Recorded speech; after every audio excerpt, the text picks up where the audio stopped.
Um bom dia a todos, né? Um bom dia virtual a todos nós. Hoje, que é um dia muito especial para esse evento, né? O Dia Mundial do Meio Ambiente. É isso, Evaldo? Isso mesmo, Antônio. Esse Estamos é um aqui. dia que isso, é um dia que mundo afora tem diversas discussões acontecendo ao mesmo tempo sobre esse tema, né? Então, assim, eu fico muito feliz por fazer parte desse momento, até de uma forma, eu diria, inusitada, até que vocês percebam pela formação que a professora Carla me anunciou, né? Minha formação base em arquitetura e urbanismo. E hoje eu estou falando sobre compostagem doméstica, né?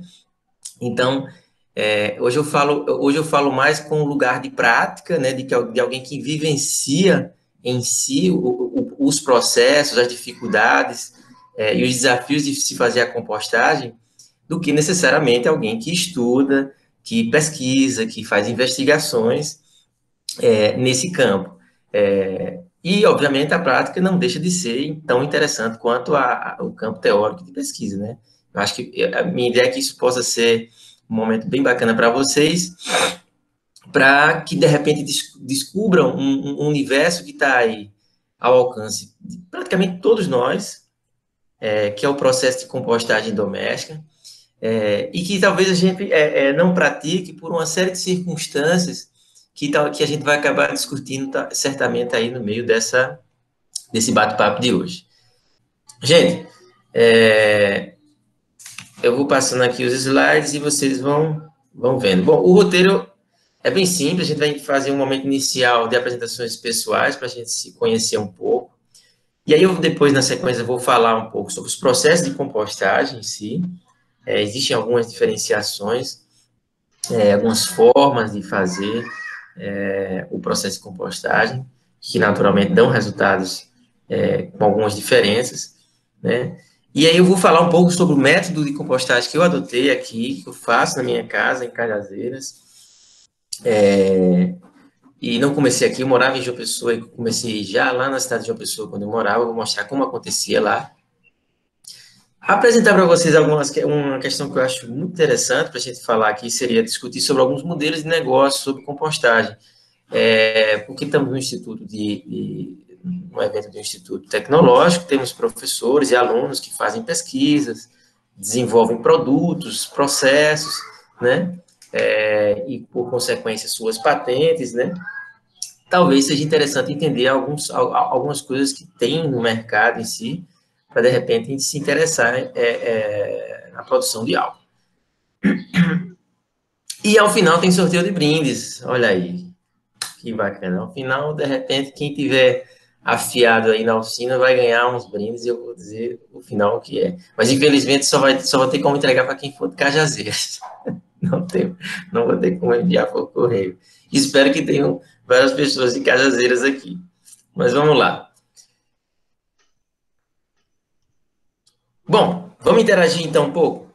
Escreva aí, respondendo essa pergunta, onde é que vocês estão? Basta digitar. Em que cidade vocês estão? Ó, já tem gente de Cajazeiras aí. Acho que a maioria deve estar em Cajazeiras. Vamos ver se vai ter gente de fora. Marisópolis, Alexandria, não sei onde é Alexandria. Quixeramobim, Bom Jesus, Pouso Zé de Moura, temos vários alunos de lá. E Palmirim, também temos alunos de lá. Botem o estado aí, se não tem cidade que a gente não vai saber de onde é. Cajazeiras, Timbiras, Maranhão, é isso? Que legal. Santa Helena é Paraíba, não é isso? Juazeiro do Norte, Campos Sales, Ceará, olha aí. Gente, um cara de canto. Uiraúna, aqui pertinho. Pois é, olha aí, estamos vindo de diversas cidades, sejam todos bem-vindos. Provavelmente a maioria de Cajazeiras, né? Essa ferramentinha coloca os nomes maiores pela frequência em que eles são escritos aí, né? Então, acho que a maioria é de Cajazeiras. 25 pessoas conseguiram escrever. Tem 37 inscritos aqui na sala do webinar. Algumas pessoas podem não estar conseguindo acessar ainda, né? dado a diferença do número. Se vocês tiverem dificuldades, vocês podem perguntar no chat com o Evaldo, ele vai ajudar vocês a entrarem, tá? Nesse ambiente. Então, vamos lá. Quero entender um pouco mais sobre vocês. Nessa pergunta bem específica. O que eu faço com o resto da comida da casa? Existem 4 opções. Produzo composto orgânico, jogo no lixo junto com os demais resíduos, separo e entrego para alguém dar a animais. Isso é um destino que é realizado muito em cidades do interior. Ou entrego para alguém compostar. Vamos ver aí. 11 pessoas, 17 responder. A maioria, olha que interessante. Entrega para...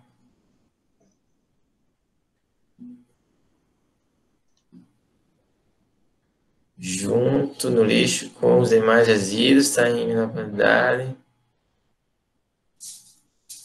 Olha aí. Que interessante. O maior percentual, por enquanto, acho que já está uma maioria, 26 pessoas.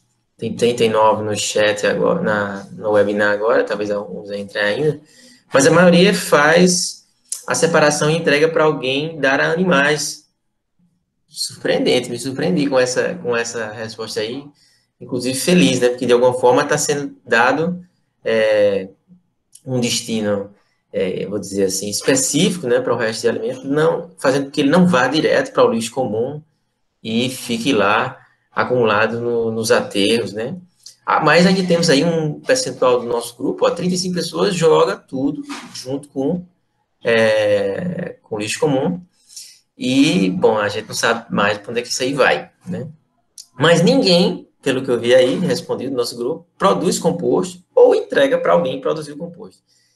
Na verdade, quem separa para animais, depois que o animal vai produzir, vai se alimentar e no final, né, os dejetos em si podem ser usados como composto, né, dependendo do tipo de uso, alguns usos específicos podem serem feitos. Mas hoje a gente vai falar desses dois aí que deram 0 percentuais, digamos, que é se você mesmo quiser fazer isso, né? Como é que é possível fazer? Tem condições, né? Que cenários serão possíveis produzir? Bom, essa aí é a estatística do nosso grupo. Vamos em frente. Bom, eu vou trazer algumas denominações de alguns procedimentos de compostagem. Um dos mais comuns é o de enterramento. Tá aí. Como a própria palavra diz, é a lógica de você enterrar, literalmente, o resto de comida. Só tem alguns entraves, né? Por exemplo, esse aqui é uma foto que ilustra esse processo. Você enterra diretamente no solo, os micro-organismos ali vão interagir e vão gerar o processo de compostagem.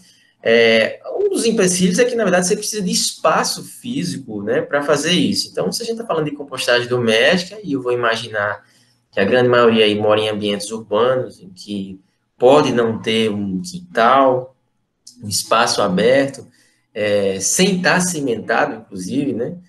Nem todo mundo vai ter disponível isso. Então, não é um método que dá para fazer de toda forma. As pessoas que moram em áreas rurais, eu acho que aí já é mais simples. Mas, focando na compostagem doméstica em ambiente urbano, não é tão prático, digamos assim, eficiente, porque depois que você enterra, você vai precisar de, na semana seguinte, cavar outro buraco para um outro espaço estar disponível, daqui a pouco você vai estar com o seu terreno cheio de buracos, é super difícil. Né? Eu experimentei, inclusive, e tive essa dificuldade, né? Eu morava numa casa pequena, com um quintal pequeno, e chegou a hora que não tinha mais espaço para compostar. Ou seja, o processo cíclico, o tempo em que você já produz mais composto e ele ainda está lá em decomposição, tem interseções aí nesses tempos e acaba não sendo fácil de gerenciar isso, né? Bom, um processo que é muito difundido hoje é o chamado minhocário. Eu achei o minhocário interessantíssimo, inclusive cheguei a tentar fazer um minhocário É um processo relativamente simples, porém as minhocas, elas são muito melindrosas, né? Assim, elas exigem um cuidado e algumas atenções especiais, né? Por quê? Eu vou mostrar essa imagem aqui, que é um modelo básico de um minhocário, feito com caixas, né, sobrepostas, né? A gente tem aqui 3 caixas com funções bem específicas, né? A gente chamaria essas duas de cima como as caixas digestoras, ou seja, como o próprio nome diz, é onde elas vão se alimentar. Elas vão se alimentar do que você colocar lá de restos, de resíduos orgânicos. E a última, lá embaixo, é uma coletora. Por quê? Os alimentos, nesse processo, que é caracterizado por um aumento de temperatura, vão perder líquido, né? E esse líquido, ao final, vai gerar o que a gente chama de biofertilizante, ou comumente é conhecido como a churume. Mas não o churume de um lixão que está lá cheio de outros produtos químicos e uma série de outros componentes químicos. Aqui é puramente vindo de resíduos orgânicos, né? Só que tem um detalhe, né? As minhocas, por serem muito melindrosas, assim, você tem que controlar muito o pH, ou seja, a acidez ou a alcalinidade desse espaço, né? Elas não gostam de espaços, de ficar permanentemente em espaços muito quentes, né? Elas gostam de descansar num espaço um pouco frio, então você tem que fazer o que a gente chamaria de colocar uma caminha para elas, né? Deixar uma parte de terra no fundo desses vasos. Essas duas caixas das digestoras, elas se comunicam entre si porque elas são furadas embaixo para que as minhocas subam e desçam. Então, funciona da seguinte forma: elas estão lá descansando na caixa de baixo, você coloca os alimentos na caixa de cima, elas sobem, se alimentam, terminado isso, elas voltam para descansar lá embaixo, que é um pouco mais frio. E assim que as caixas vão enchendo, você vai trocando elas até que o seu composto fique pronto. Eu já tentei fazer, não consegui particularmente ter bons resultados. As minhocas, as minhocas que eu comprei, e sim, foram compradas, né? Eu não consegui achar em cajazeira as minhocas que são sugeridas, as mais adequadas para esse processo, que são as minhocas californianas. Existem criações delas, se vocês tiverem interesse em produzir, fazer minhocários, a gente pode comprar. É super simples, né? Eu achei que os institutos, como a Emater daqui, até tivessem alguns, mas não tinha, né? Então, eu tive que comprar mesmo. Comprei no Mercado Livre. Você acha facilmente. Vieram de Minas Gerais, se não me engano, de um produtor que tem fazendas de reprodução delas. E elas adoram esse tipo de alimento, elas comem super rápido, né? Enfim, esse é o minhocário, né? Um outro processo que a gente pode fazer são chamados os biodigestores anaeróbios, né? Que tem como resultado final um componente a mais do que o minhocário, que a gente viu agora há pouco. O minhocário, vocês viram, lá embaixo tem um resultado que é o biofertilizante, que é aquele líquido riquíssimo, né, em nutrientes, que pode ser utilizado para adubagem foliar, em plantas, diluído naturalmente, porque ele é muito forte, ou o adubo, o próprio adubo em si. Aqui, por exemplo, um biodigestor anaeróbio muito comum em regiões, nas nossas regiões aqui do Nordeste, foram muitos desses biodigestores foram instalados, e o resultado dele em si é a produção de gás metano, né? Ou seja, nosso gás de cozinha, né? Nesses casos aí em áreas rurais é muito comum a utilização dele e o insumo, na verdade, são os dejetos de animais, né? Os criadores de gado, normalmente, pegam os dejetos do animal, colocam num reservatório que vai sofrer o processo onde teremos no final, como resultado, o gás metano aí, que serve para uso de cozinha, né? É super simples, a gente tem, inclusive,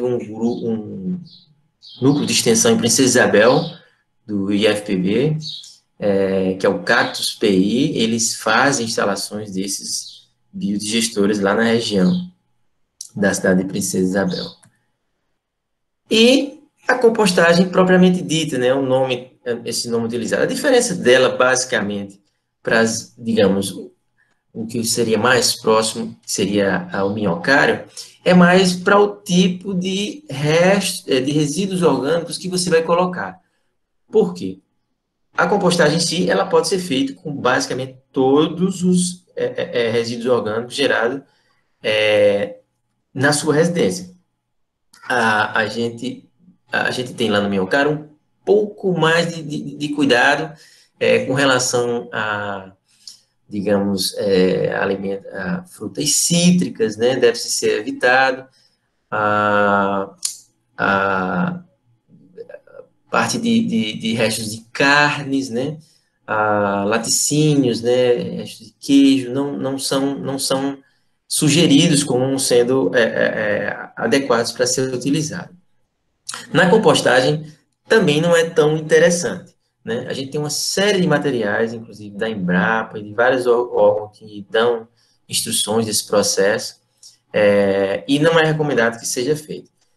Bom, eu aqui em casa composto literalmente tudo, todo o resto, né? Até como está aparecendo nessa imagenzinha aí, até os ossos de galinha vão, né? E aí vocês vão ver lá na frente os resultados, tá? Bom, mais uma perguntinha para vocês. Vamos interagir um pouco. Se vocês tivessem que responder, isso é um chute, né? Porque a gente não falou a respeito disso. Em qual cidade vocês apostariam que é referência em compostagem no Brasil? Olha lá, algumas pessoas acham que é Curitiba, ninguém acha que é Cajazeiras, mas rapaz,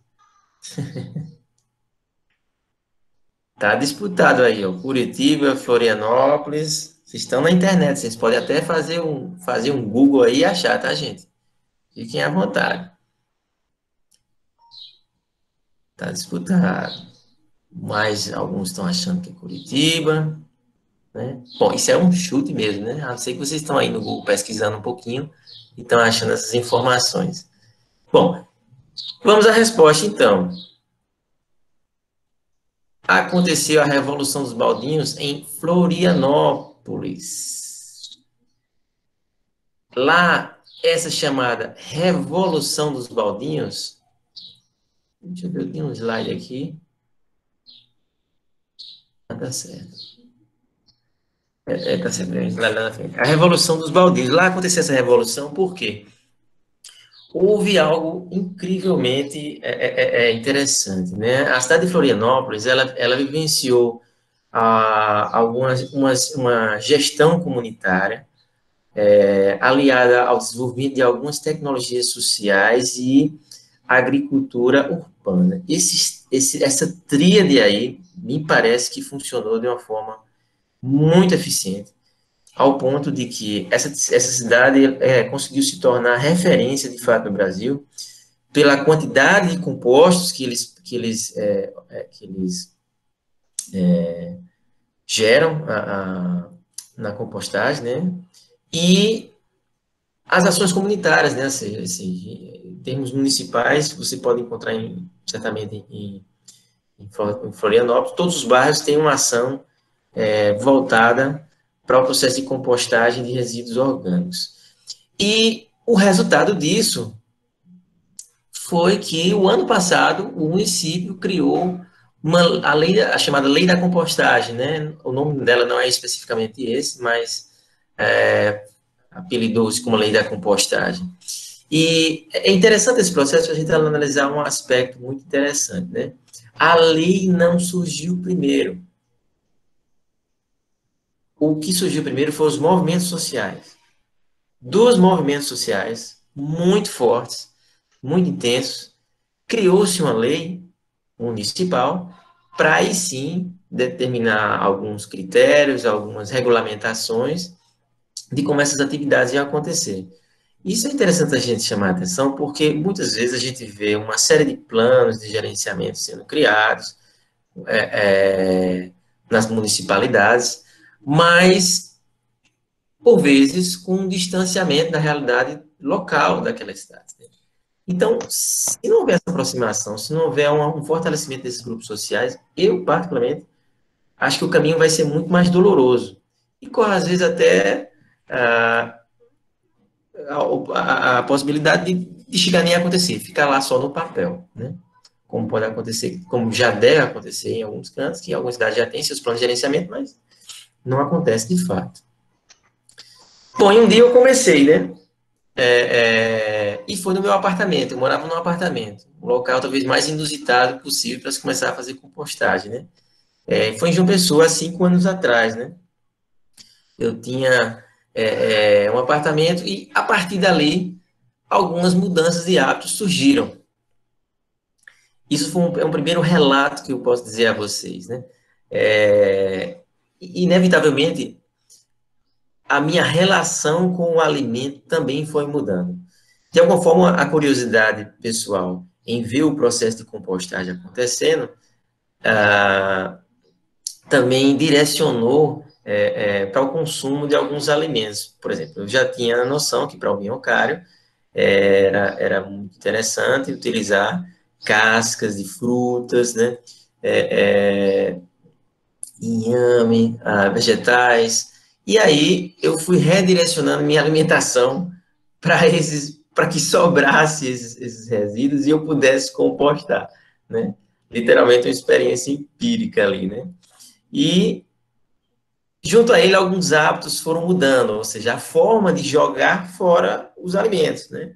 Aí está uma foto bem simples de uma rotina minha, que é pegar o mamão, descascar, né? E fazer um pequeno fatiamento do resto. Porque quanto menor esses restos de matéria orgânica, mais fácil, mais área útil os micro-organismos vão ter ali para interagir e o processo é você fazer uma coleta de matéria orgânica. Por quê? Vamos lá, então, algumas questões técnicas. A compostagem ela vai funcionar basicamente com carbono, nitrogênio e oxigênio, né? O nitrogênio vindo dos alimentos, né? O carbono vindo de matérias orgânicas, folhas, né? E o oxigênio do processo de aeração que vai existir, né? É por isso que ele é um processo ventilado. Vocês vão ver que os recipientes em que a gente trata as compostagens, elas têm umas aberturas para que a ventilação, o oxigênio possa acontecer, possa existir lá e aí o processo em si ser realizado. Então, os primeiros restos de matéria orgânica que eu usei foram essas folhas aí no meu apartamento, que o meu querido ajudante aqui conseguiu arrancar lá daquele pé de elefante que eu tinha lá. Mas, como eu disse, nesse início foi uma experiência empírica sem muito sucesso e eu percebi que tinha algum problema ali, né? Essa matéria orgânica daquela folha como estava ali, não se vê muito, porque eu preciso de uma matéria orgânica seca, né? A gente vai ver que lá na frente, uma das questões para a gente controlar é a umidade durante esse processo, né? Bom, e aí, escolher a equipe também é interessante, porque você vai acabar envolvendo as pessoas da sua casa, né? É preciso você conversar com elas, o que elas acham sobre esse processo. Quem está lá dedicado a fazer o preparo dos alimentos, separar esses alimentos, né?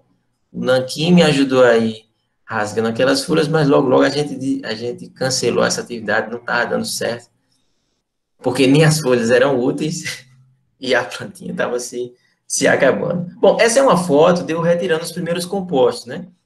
Lá no apartamento, tinha um pequeno cantinho lá e eu fiz um processo baseado naquelas torres de balde, né? Com 2 digestoras e uma coletora, que é um processo bem simples, onde a gente deixa o composto lá sendo produzido durante um período, que eu vou explicar mais na frente, mais para vocês. Esse foi o primeiro composto que eu retirei, foi muito pouquinho, dá para ainda ver aí, talvez, um pouco do resto daquelas folhas, mas ainda, obviamente, não dá para sentir, mas ainda estava muito úmida. A tendência é que, se o processo acontece bem, ele fica relativamente seco, né? A umidade, ela surge no meio do processo, mas ao final ele fica um pouquinho seco.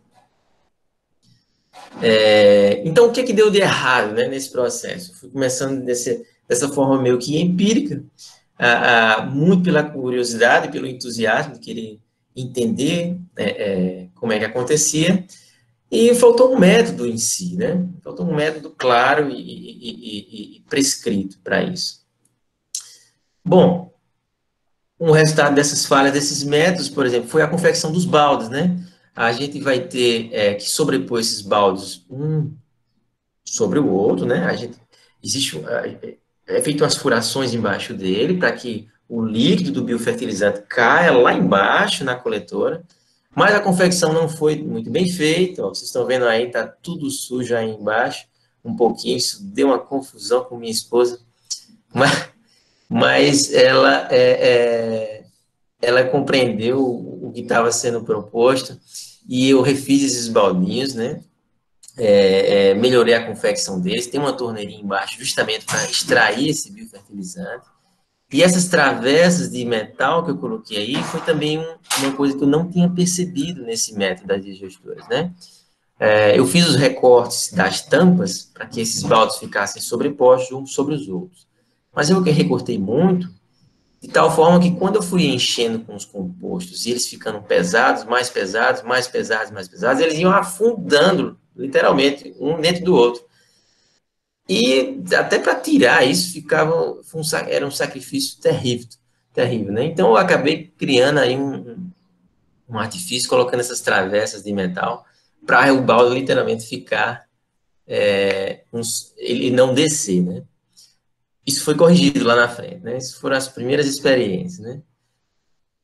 Bom, como eu falei, a escolha da equipe, né? Tive que orientar o Nanquim para evitar ficar querendo trazer papel toda hora para mim, que eu estava querendo utilizar os papéis. Fui tentar fazer uma experiência que não deu certo. As folhas de papel ofício que fui jogando, que ia sobrando no dia a dia, né, de rascunhos, eu achei que poderia ser utilizado, né? Celulose, carbono, mas também não funcionou. Ela guarda muita umidade, então eu precisava fazer a mistura, né, do composto orgânico com a matéria orgânica rica em carbono, mas definitivamente folhas de papel não são adequadas para esse processo. A gente precisa, eles não ajudam a controlar a umidade, né? E aí, um dos problemas da controle de temperatura, ó, se ficar, se não, a compostagem ela vai acontecer entre 40 a 70 graus Celsius, vai ter uma elevação da temperatura, é um processo natural que acontece, mas se tiver muito úmido, essa temperatura não vai ser atingida plenamente, e acontece o surgimento dessas larvazinhas, né, que são as pequenas larvinhas, elas ficam passeando na superfície do composto. Olha só, estão vendo aqui? Para regular isso, é super simples de regular. Na verdade, você vai colocando mais serragem, ou seja, que depois eu vou explicar a vocês, que foi utilizada para o controle dessa umidade, né?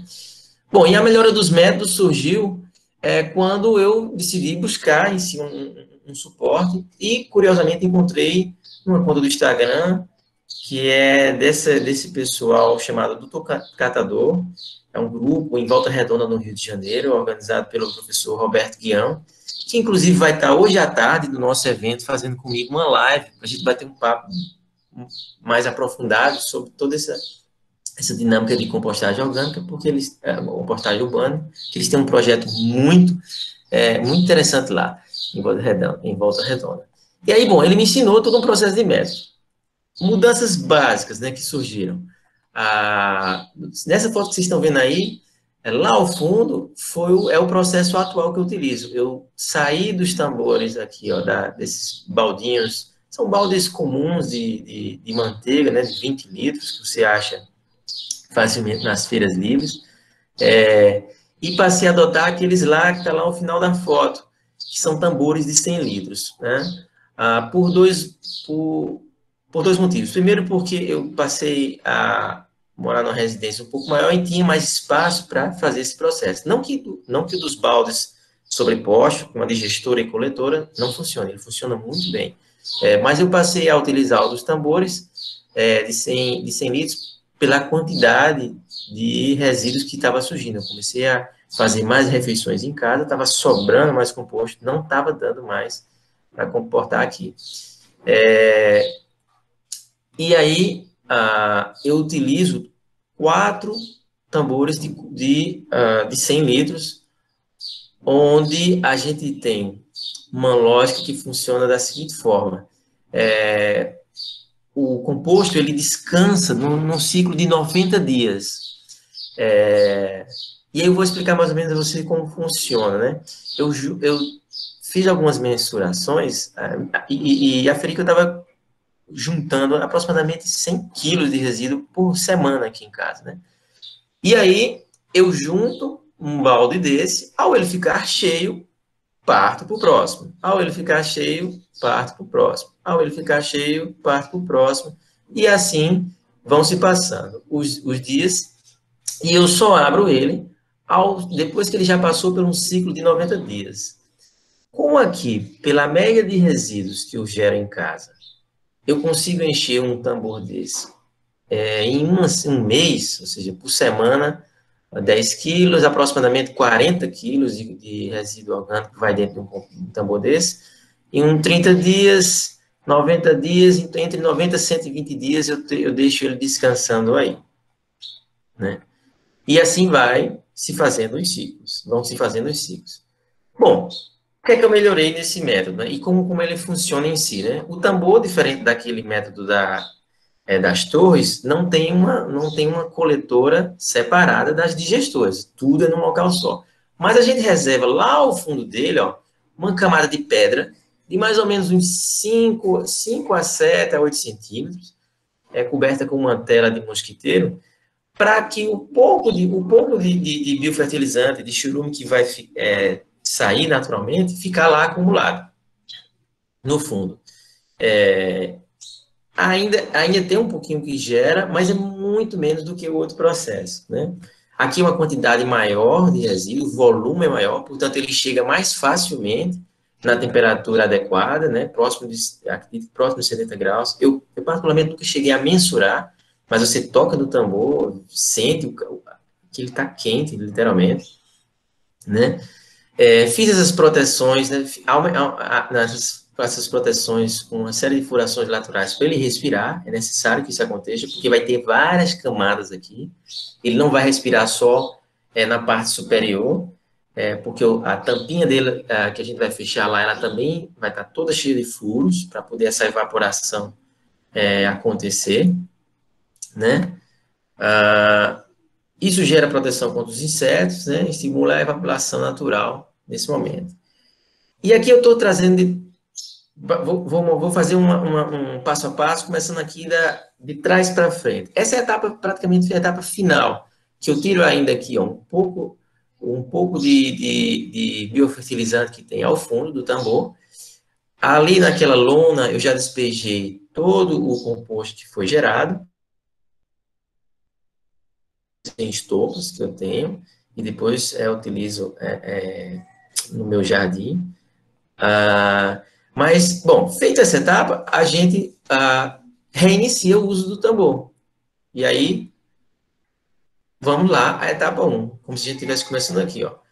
Tá com o tambor vazio, ele tá lá, ó, praticamente não tem mais, tem um restinho de biofertilizante lá no final, as pedras estão lá, com a telinha, então, a primeira etapa é essa, esvaziar ele, verificar se não tem mais matéria orgânica. Então, aí eu começo a etapa 2, que seria fazer uma camada inicial de matéria seca, ou seja, de serragem. E aí vocês vão perceber que, literalmente, a gente vai fazer como se fosse um sanduíche, né? A gente vai fazer camadas de sobreposição até chegar à etapa final. Esse sanduíche começa, vamos imaginar como um pão de um sanduíche, né? Esse sanduíche começa com uma etapa de serragem seca e termina com a etapa de serragem seca. O resíduo orgânico, ele fica no meio lá, imerso nessa massa de matéria orgânica. Então, a primeira etapa foi aquela, verificar se está lá a base de pedra. A segunda, matéria seca. Observação importante, essa serragem não é aquele pó de serra, tá? É aquela serragem grossa, que você acha em marcenarias da sua cidade. Aquele pó de serra não serve, que é bem fininho, ele vira uma papa. Então, ele dificulta muito controlar a umidade. Fiz os experimentos, não deu certo, não funciona. Esse caso aqui é serragem seca. Terceira etapa. Se já tiver algum composto, um adubo pronto, você pode adicionar aí, ó, porque tem micro-organismos ali ativos que vão facilitar e acelerar o processo de compostagem, né? Mas caso não tenha, você vai começar do zero, é a sua primeira vez, você não tem adubo, não tem problema. Você pode deixar a matéria seca e já partir para a etapa 4, que vai ser colocar os resíduos orgânicos, né? Depois colocou os resíduos orgânicos, mais uma camada de matéria seca, e aí eu vou fazer agora, com matéria seca não, isso, a serragem, e a etapa 6 é o manejo. Ó. Vocês veem que pela coloração aí eu misturo com pode ser com uma pá de jardinagem, né? Faz essa mistura e ele gera uma massa mais homogênea que você não consegue visualizar. Por que é interessante isso? Para você já nesse momento fazer a regulagem da umidade e facilitar o processo de aeração.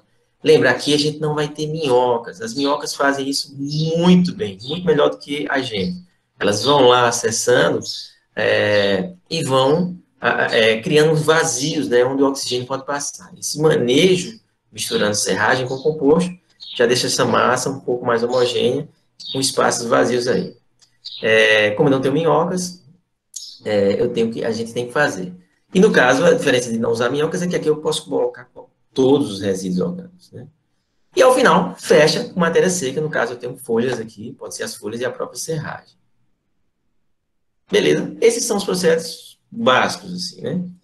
E aí, para finalizar, já estamos perto do fim, assim, vou mostrar alguns modelos de negócio rapidamente, só para vocês terem uma ideia do que é possível fazer em termos de pesquisa e desenvolvimento de produtos com isso.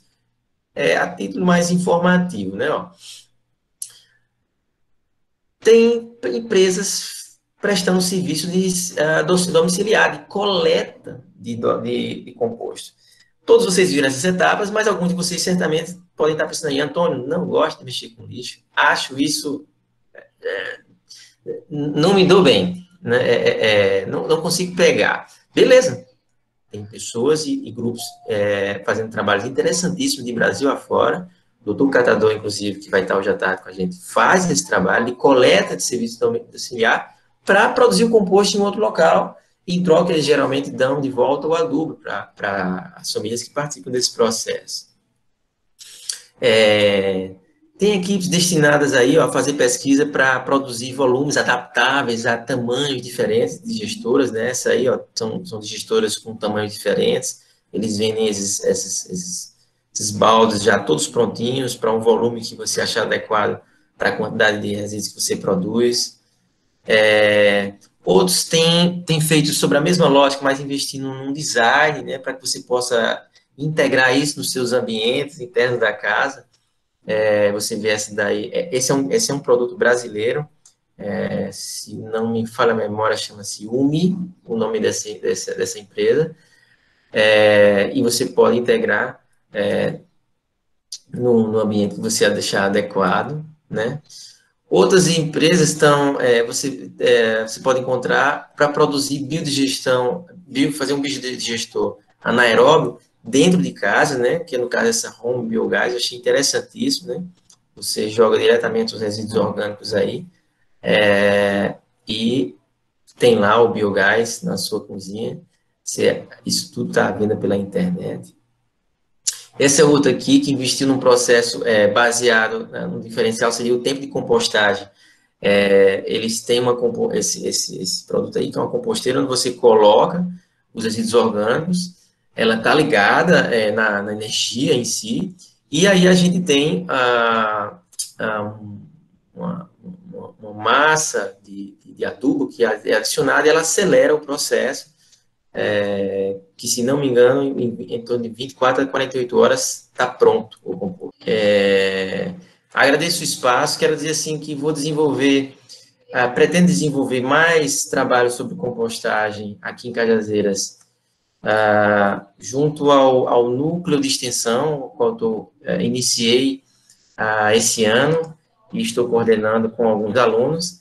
E aí convido a todos a participar da nossa rede social, né? Que a gente acabou de criar ela. Fico muito feliz por ter esse espaço, é um assunto que eu adoro conversar assim, porque faz parte da minha rotina, né? Como eu disse, sou arquiteto, não é a minha área de estudo em si, mas é da minha vivência. E eu acho que eu achei legal bater um papo até sobre essa ótica, para que todo mundo veja que é possível, né? Não, assim, não tem muito mistério. Talvez eu não tenha feito isso antes, ou talvez a grande maioria da gente aqui não faça, porque a gente não teve um processo de educação ambiental que levou a isso, né? Nossa geração não teve, digamos assim, todo um processo de educação que levássemos a esse hábito. Enfim, é um hábito, na verdade. Você acrescenta isso na sua rotina da casa, tá? E obrigado. Espero que todos tenham gostado.